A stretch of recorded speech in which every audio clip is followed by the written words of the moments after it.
way, we all depend on nature. I recognize my dependency on nature as an artist and as a provider. I feel like my connection to nature is very intimate. I've always been interested in just creating things ever since I was a kid. When I was a little bit older, I started just appreciating, nature and how much artistry there is just in the natural world. And so I tried to kind of create those natural designs and textures and present them in kind of a new and different way. So Erik's art is unique in that he's so good at looking at something that I would walk right past. I started looking at wood different ways and trying to bring out those textures in wood and in plants and leaves and feathers and things like that, and really trying to expose the natural artistry that already exists.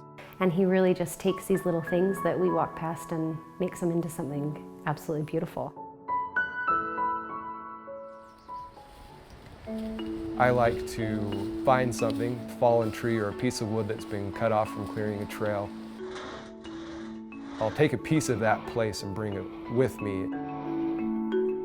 I love watching that process. I'll come home from a hike and say I have a million new ideas of what I want to do and what I want to create. The next part of the process is just bringing out the natural texture and the beauty in the wood.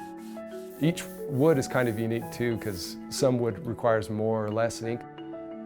One of my favorite prints right now is from a juniper tree that when it died it was close to 900 years old. And so I found it lying on the ground decaying, and I took a slice from it.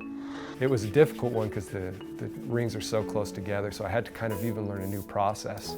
You can even see in the print itself that half of the tree had been eaten away by this extreme weather, but it just kept on growing, for 900 years. It represents like tenacity to me, this tree and this print. So I just finished my undergrad and I had my first salaried job, and I was working for a big company. It was a great company. But I always felt like there was a part of me that was almost dying, like I had to suppress a part of myself to be able to sit at a desk all day. My art had actually been successful enough that I was making more money doing my art than I was in my healthcare job. I had a lot of confidence in Erik. He's very hardworking, he's very disciplined. Art just felt right. Talking a lot with my wife, we just felt like art was the thing that we needed to focus mostly on. It felt pretty intimidating to make that decision, but it felt like it was the right thing to do and like I was being true to myself. It was a little bit scary, but really exciting. My wife is kind of the strength behind my drive, that she's the one who inspires me and encourages me. I feel like his art kind of carries part of the tranquility that he already has. He just has kind of this very truthful calm.